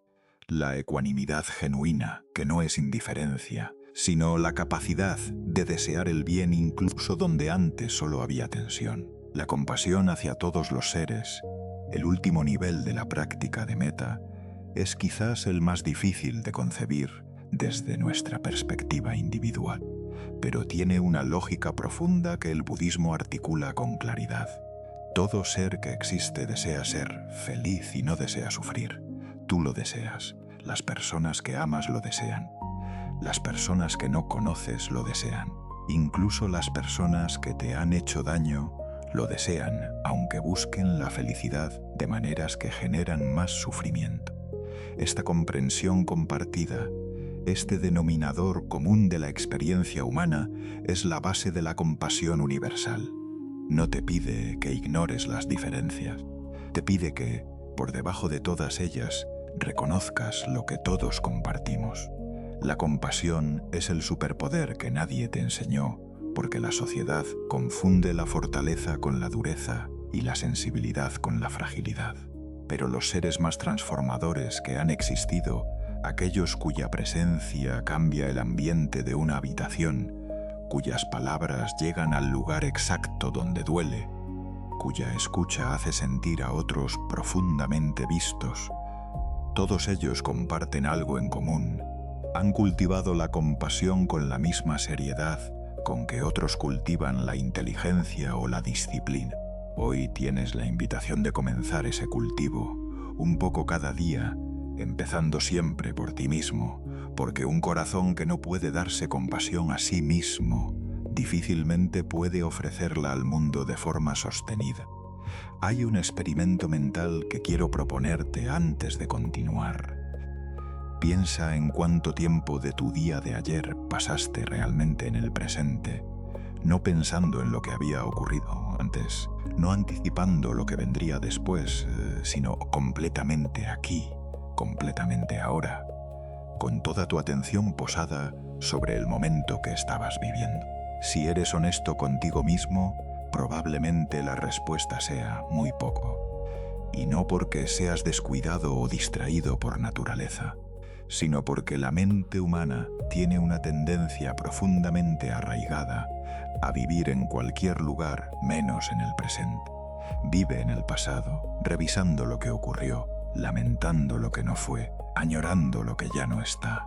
O vive en el futuro, planificando, temiendo, esperando, imaginando escenarios que quizás nunca lleguen a existir. Y mientras tanto, la vida, la única vida real que tienes, ocurre aquí, en este instante, sin que estés del todo presente en ella. El budismo lleva más de 2500 años señalando esta paradoja con una claridad que no ha envejecido. El Buda enseñó que el pasado ya no existe más que como memoria, que el futuro no existe todavía más que como imaginación, y que el único momento en que la vida realmente ocurre es el presente. No el presente como concepto filosófico abstracto, sino este preciso instante, el sonido que escuchas ahora, la temperatura que sientes en tu piel ahora, la respiración que entra y sale de tu cuerpo ahora. Todo lo demás, todo lo que no es este momento, es una construcción mental, una historia que la mente cuenta sobre el tiempo. Y esa historia, cuando la tomamos demasiado en serio, nos roba la única cosa que realmente poseemos, el ahora. Pero aquí es donde el camino se pone interesante, porque vivir en el presente no significa ignorar el pasado, ni renunciar a planificar el futuro. El pasado nos da sabiduría cuando lo observamos sin quedarnos atrapados en él. El futuro nos da dirección cuando lo contemplamos sin obsesionarnos con controlarlo. La diferencia está en desde dónde hacemos ese movimiento. Cuando revisas el pasado desde el presente, con conciencia y ecuanimidad, obtienes perspectiva. Cuando lo revisas desde la rumiación automática, obtienes sufrimiento. Cuando planificas el futuro desde la claridad del presente, obtienes intención. Cuando lo haces desde la ansiedad, obtienes miedo. El presente no es una prisión que te ata al instante. Es la plataforma desde la cual puedes relacionarte con el tiempo de manera libre y sabia. Existe una adicción que la mayoría de nosotros nunca hemos reconocido como tal, la adicción al pensamiento. La mente moderna está tan habituada al movimiento constante, al salto permanente de una idea a otra, de una preocupación a otra, de un plan al siguiente, que el simple acto de estar quieto en el presente produce una incomodidad casi física. Muchas personas, cuando intentan meditar por primera vez, describen esa incomodidad con sorpresa. No esperaban que sentarse en silencio pudiera ser tan difícil. Pero esa dificultad no es un fracaso. Es el síntoma de una mente que nunca ha aprendido a descansar, que ha confundido el pensamiento constante con la productividad y el silencio con el vacío. El maestro zen Eckhart Tolle describe lo que él llama el dolor cuerpo, la acumulación de sufrimiento emocional no resuelto que la mente mantiene vivo al seguir pensando obsesivamente en el pasado y el futuro. Cada vez que la mente regresa compulsivamente a una situación dolorosa del pasado, reviviendo el agravio, reforzando la herida, añadiendo nuevas capas de interpretación e ira, está alimentando ese dolor en lugar de permitir que sane. Y cada vez que proyecta catástrofes en el futuro, construyendo escenarios de fracaso o pérdida que todavía no han ocurrido y quizás nunca ocurrirán, está creando sufrimiento de la nada, con el único material de la imaginación. El presente, por contraste, rara vez contiene el nivel de drama que la mente le añade. En el presente, casi siempre puedes respirar. Casi siempre hay algo en orden. Casi siempre este momento, justo este, es suficiente. Hay una práctica budista llamada la meditación del momento presente que es tan sencilla que puede hacerse en cualquier lugar y en cualquier momento. Consiste en hacer una pausa, llevar la atención a los sentidos y describir mentalmente, con detalle y sin juicio, lo que está ocurriendo ahora mismo en tu experiencia directa. Escucho el sonido del tráfico afuera, siento el peso de mi cuerpo sobre la silla, noto que hay una leve tensión en mis hombros, observo que mi respiración es un poco acelerada. Este simple acto de anclar la consciencia en la experiencia sensorial del momento presente interrumpe el ciclo automático del pensamiento rumiativo con una eficacia sorprendente. No porque elimine los pensamientos, sino porque les recuerda a la mente que hay una realidad más inmediata y vívida que cualquier historia que esté construyendo. Una de las razones por las que el presente resulta tan difícil de habitar es que la mente lo asocia con lo ordinario, con lo mundano, con lo que no tiene la emoción ni el drama del pasado recordado o el futuro imaginado. Pero eso es precisamente una ilusión que la práctica del mindfulness desmonta. Cuando realmente prestas atención al momento presente, cuando lo habitas con todos tus sentidos abiertos y la mente quieta, descubres que lo ordinario está cargado de una riqueza extraordinaria que el automatismo hace invisible. La luz que entra por una ventana por la tarde, la calidez de una mano conocida, el sabor del primer sorbo de agua cuando tienes sed, el silencio entre dos palabras en una conversación que importa. Todo eso existe en el presente y solo en el presente, esperando ser descubierto por una atención que decida posarse sobre ello. El sufrimiento que genera vivir fuera del presente tiene dos formas principales, y el budismo las conoce bien. La primera es la nostalgia dolorosa, el apego a una versión del pasado que ya no existe, que idealizamos y a la que intentamos volver aunque sea en la imaginación, perdiendo el proceso, la riqueza de lo que está disponible ahora. La segunda es la ansiedad anticipatoria, el miedo a un futuro que no podemos controlar, que nos roba el descanso y la alegría del presente, con preocupaciones sobre lo que todavía no ha llegado y que, estadísticamente, rara vez llega de la manera exacta en que lo tememos. Ambas formas de sufrimiento tienen un antídoto común y disponible en todo momento: volver, simplemente volver, a la respiración, a los sentidos, a este instante que es el único lugar donde la paz, la alegría y la vida real pueden encontrarse. Quiero invitarte a hacer algo ahora mismo, algo muy pequeño pero genuinamente poderoso. Pon una pausa en todo lo que tienes en mente, todas las tareas pendientes, todas las preocupaciones que rondan, todos los planes y recuerdos. Solo por un momento. Lleva tu atención a las plantas de tus pies, Siente su contacto con el suelo, lleva la atención a las palmas de tus manos, nota su temperatura. Escucha los sonidos más cercanos y luego los más lejanos. Y en ese espacio de unos pocos segundos, nota algo que quizás llevas mucho tiempo sin notar, que en este instante, justo en este, estás bien. No perfectamente bien, no sin problemas, pero bien, presente, vivo, aquí. Ese reconocimiento, por breve que sea, es el comienzo de una relación completamente diferente con el tiempo y con tu propia existencia. Tu momento no está en el futuro. No está en el día en que todo esté resuelto, cuando hayas alcanzado la meta, cuando la situación difícil haya pasado, cuando finalmente tengas lo que crees que necesitas para ser feliz. Tu momento es ahora, con su imperfección, con su incertidumbre, con todo lo que todavía no está como quisieras, porque la vida no es una sala de espera donde debes soportar el presente hasta que llegue el futuro que mereces. La vida es el presente mismo, y cada instante que lo dejas pasar sin habitarlo es un regalo que no has podido abrir. Hoy, en este capítulo, en este segundo, tienes la invitación más importante que el budismo puede hacerte. Vuelve aquí.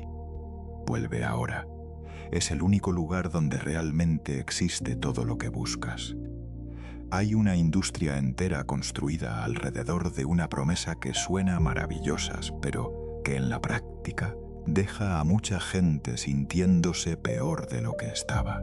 La promesa del pensamiento positivo.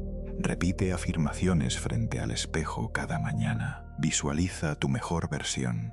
Niega lo negativo.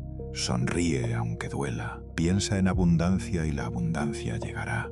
Y si no funciona, si el dolor sigue ahí, si la ansiedad no desaparece, si las circunstancias no cambian, entonces el problema eres tú. No estás pensando con suficiente positividad. Este enfoque, aunque bien intencionado, tiene un defecto fundamental que el budismo identificó hace milenios. No puedes forzar la paz.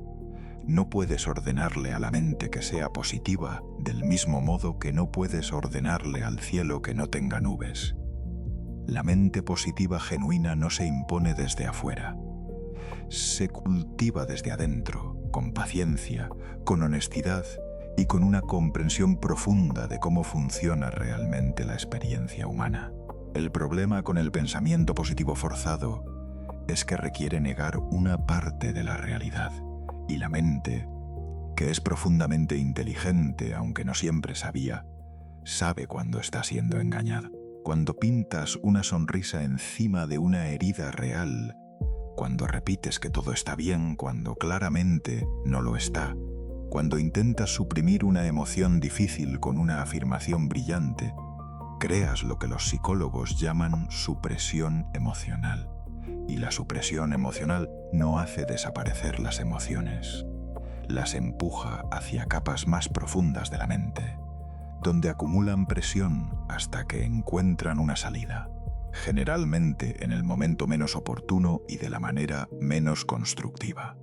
El budismo nunca ha pedido que niegues el dolor, ha pedido algo mucho más valioso y sostenible, que lo veas con claridad y que no te pierdas en él. La diferencia entre el pensamiento positivo superficial y la mente positiva cultivada es la diferencia entre pintar una flor en papel y plantar una semilla en tierra fértil. La primera produce una imagen inmediata pero sin raíces, que se desvanece ante el primer viento. La segunda requiere tiempo, cuidado y condiciones adecuadas, pero lo que produce es real, vivo y capaz de resistir las tormentas. El budismo nos invita a ser jardineros de la segunda clase, pacientes y constantes, sabiendo que el florecimiento genuino no ocurre de la noche a la mañana, pero que, cuando ocurre, transforma la experiencia de vida de una manera que ninguna afirmación forzada podría jamás lograr. Entonces, ¿qué es exactamente una mente positiva desde la perspectiva budista? No es una mente que solo tiene pensamientos agradables. Es una mente que ha desarrollado cualidades que en el budismo se llaman los brahmaviharas, o moradas divinas, amor benevolente, compasión, alegría empática y ecuanimidad. Estas cualidades no son estados emocionales que se enciendan y apaguen según las circunstancias. Son disposiciones profundas del corazón y la mente que se cultivan con práctica deliberada y que, con el tiempo, se convierten en la forma habitual de relacionarse con la experiencia.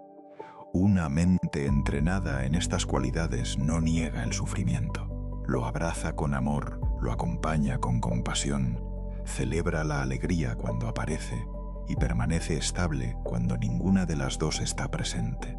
La ecuanimidad merece una atención especial aquí, porque es quizás la más mal entendida de las moradas divinas. En español, la palabra ecuanimidad a veces evoca una imagen de frialdad, de distancia emocional, de alguien que no se deja afectar por nada, pero la ecuanimidad budista es exactamente lo opuesto. Es la capacidad de permanecer centrado, estable y abierto en medio de todas las experiencias, tanto las placenteras como las dolorosas, sin ser arrastrado por ninguna de ellas. Es la diferencia entre una roca que no siente las olas y un barco bien construido que las navega con destreza. La roca no se mueve porque es inerte. El barco no se hunde porque tiene estructura, equilibrio y un buen capitán. Eso es la ecuanimidad, no la ausencia de movimiento, sino la presencia de una estabilidad que permite el movimiento sin perderse. Una de las prácticas más concretas para cultivar una mente positiva desde el enfoque budista es la práctica de la gratitud consciente, que es radicalmente diferente de hacer listas de cosas por las que debes estar agradecido, porque te lo indicó un libro de autoayuda. La gratitud consciente es un acto de atención, no de inventario. Es la capacidad de notar, en el transcurso ordinario del día, los momentos de belleza, de conexión, de alivio, de simple bondad que de otro modo pasarían completamente desapercibidos. Es ver el sol en la ventana y detenerte un segundo a dejarte tocar por su calidez. Es escuchar una voz familiar por teléfono y sentir genuinamente el privilegio de esa conexión. Es terminar el día y antes de dormir recordar no lo que salió mal, sino lo que, en medio de todo, estuvo bien. Esos momentos siempre existen. La mente positiva cultivada no los inventa, aprende a verlos. El reencuadre, otra herramienta central del pensamiento budista, es también una práctica poderosa para cultivar una mente más positiva sin caer en la negación. Reencuadrar no es negar la dificultad, es encontrar dentro de la dificultad una perspectiva más amplia que la que ofrece el dolor inmediato. No es decir, esto no duele cuando duele. Es preguntarse, ¿qué me está mostrando esto? ¿Qué capacidad en mí está siendo llamada a desarrollarse? ¿Cómo vería esta situación alguien que ya está al otro lado de ella? Estas preguntas no eliminan el sufrimiento, pero lo contextualizan. Lo convierten de un callejón sin salida en un pasaje, de un obstáculo en un maestro, de una condena en una invitación al crecimiento. Hay un concepto japonés llamado kintsugi que captura perfectamente esta filosofía. El kintsugi es el arte de reparar cerámica rota con oro. En lugar de ocultar las grietas o tirar la pieza dañada, el artista las resalta, las llena de metal precioso, convirtiendo cada fractura en parte de la historia visible y hermosa del objeto. La filosofía detrás del kintsugi es la misma que la del budismo aplicada a la mente. Tus heridas no te hacen menos valioso, te hacen más auténtico. Tus fracturas no son defectos que esconder, son los lugares por donde puede entrar la luz. Una mente positiva cultivada no borra sus propias grietas. Las reconoce, las honra y las integra como parte de una historia más rica y más verdadera que la del ser que nunca ha sufrido. Quiero proponerte una práctica para los próximos 7 días que integra todo lo que hemos explorado en este capítulo. Cada noche, antes de dormir, dedica 5 minutos a 3 actos sencillos. Primero, reconoce honestamente cómo fue el día, sin minimizar ni dramatizar, simplemente observando. Segundo, identifica un momento, aunque haya sido pequeño, en que sentiste algo positivo, alivio, conexión, belleza, logro, gratitud. Tercero, pregúntate qué aprendiste hoy, no solo de las cosas que salieron bien, sino especialmente de las que no salieron como esperabas. Este ritual nocturno no transformará tu vida en una semana, pero comenzará a entrenar tu mente para buscar, de forma habitual, los elementos que nutren en lugar de los que agotan. Y eso, con el tiempo, cambia el tono interno de toda la experiencia. La mente positiva no es un destino al que llegas cuando por fin todo va bien. Es una orientación que eliges cultivar especialmente cuando las cosas no van bien, porque es precisamente entonces cuando más la necesitas y cuando más poder tiene. No te pide que finjas que el dolor no existe. Te pide que no permitas que el dolor sea toda la historia. Te pide que, junto al sufrimiento real, también veas la resiliencia real, la conexión real, la belleza real que coexisten con él en cada momento de una vida auténticamente vivida. Esa es la mente positiva que el budismo ha cultivado durante siglos. No una mente que nunca sufre, sino una mente que, habiendo sufrido, sigue eligiendo la apertura, la gratitud y la confianza en que la vida en su totalidad siempre tiene algo que ofrecer. Hemos llegado juntos hasta aquí. Y eso, aunque pueda parecer simplemente el final de un video, es en realidad algo mucho más significativo. Porque llegar hasta este punto no fue un acto pasivo, fue una elección. En algún momento, en medio de todo lo que tienes pendiente, de todo el ruido que rodea tu vida, decidiste detenerte y escuchar.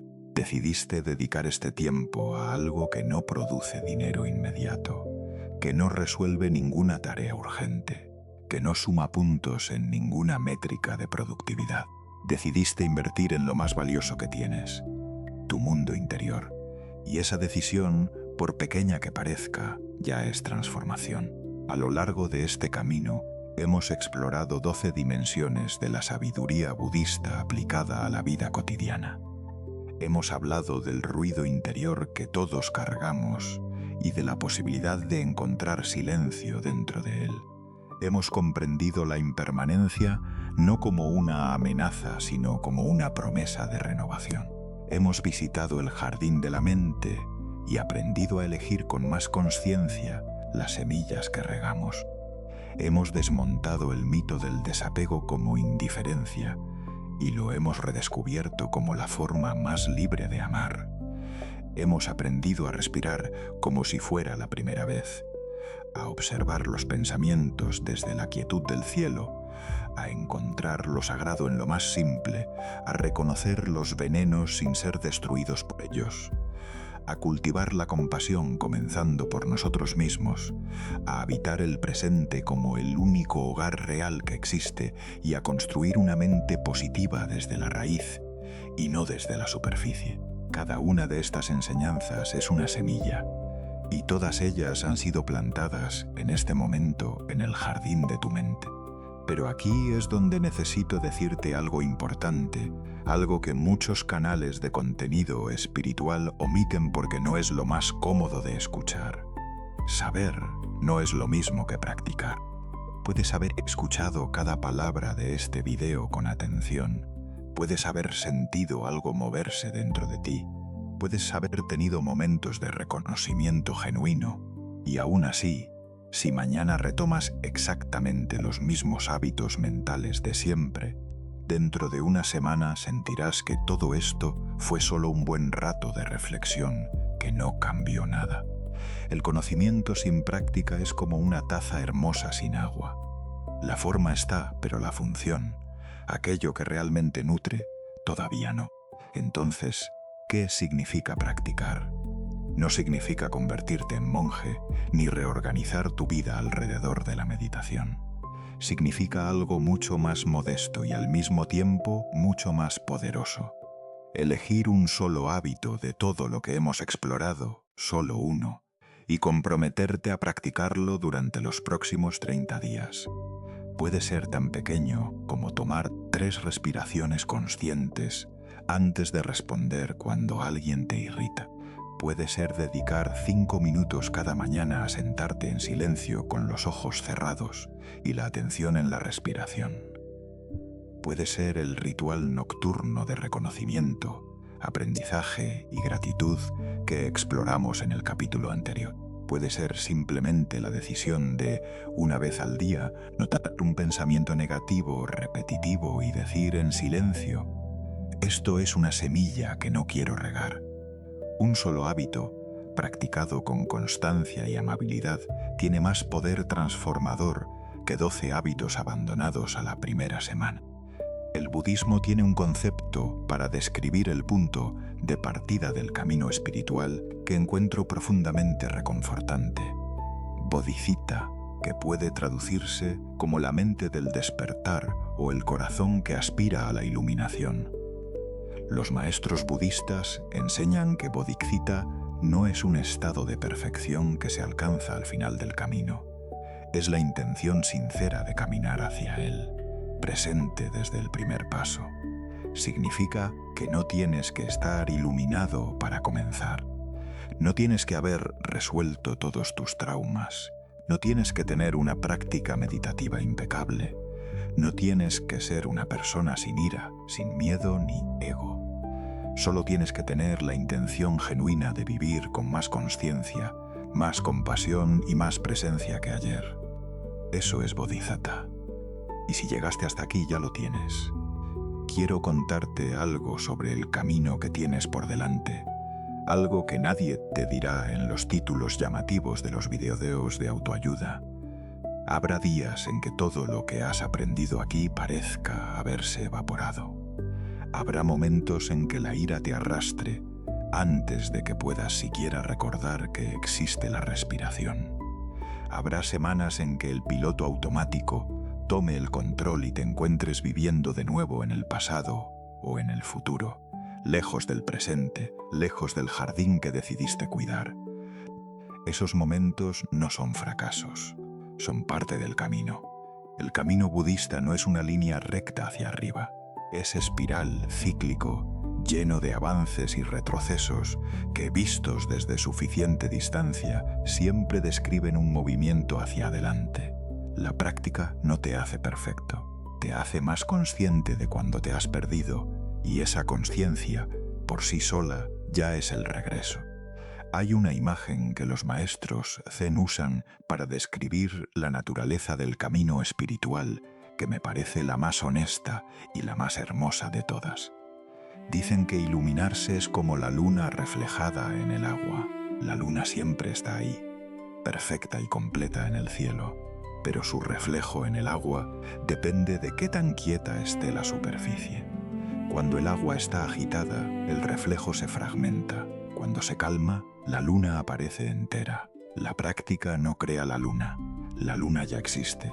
La práctica solo aquieta el agua para que el reflejo pueda aparecer. Tú ya tienes dentro de ti la naturaleza de Buda, esa paz profunda, esa claridad esencial, esa capacidad de amor y sabiduría que buscas. La meditación, el mindfulness, el desapego, la compasión, todo lo que hemos explorado juntos, son simplemente formas de aquietar el agua para que puedas ver lo que siempre ha estado ahí. En este momento, antes de que este video termine, quiero invitarte a hacer algo simbólico pero genuino. Lleva una mano al centro de tu pecho, sobre el corazón. Siente su latido, ese movimiento constante que ha estado ahí desde antes de que nacieras y que seguirá ahí mientras la vida decida que estés aquí. Ese latido no te pide que seas perfecto, no te pide que nunca sufras, no te pide que tengas todo resuelto, solo sigue latiendo con una fidelidad absoluta, sin juzgarte, sin abandonarte nunca. Esa es la naturaleza más profunda de lo que eres, algo que persiste, que late, que respira, que es capaz de sentir tanto el dolor como la belleza, y que, en sus mejores momentos, puede estar completamente presente en ambos. La transformación no está al final de un proceso que aún no has comenzado. Ya comenzó. Comenzó en el momento en que algo dentro de ti dijo que quería vivir de otra manera. Comenzó cuando elegiste escuchar en lugar de distraerte. Comenzó con la primera respiración consciente que tomaste al inicio de este video, o quizás mucho antes, en algún momento de tu vida en que el sufrimiento te llevó a buscar algo más profundo que las respuestas que el mundo exterior te ofrecía. Ese impulso, esa búsqueda, ese deseo sincero de despertar es la semilla más poderosa que existe y ya está plantada en ti. Si este camino resuena contigo, si sientes que estas enseñanzas tienen algo real que ofrecerte, te invito a quedarte. Suscríbete y activa la campana para sumergirte en la calma y descubrir los secretos que el universo guarda para ti. Hay mucho más por explorar juntos. Más historias, más prácticas, más perspectivas que pueden acompañarte en el camino de vivir con más conciencia y menos sufrimiento. Pero sobre todo, recuerda esto. No necesitas llegar a ningún lado para merecer la paz. No necesitas convertirte en otra persona para ser suficiente. La paz que buscas no está en el horizonte. Está aquí, en este aliento, en este instante, en este corazón que late y que, si lo escuchas con suficiente quietud, siempre ha sabido el camino a casa.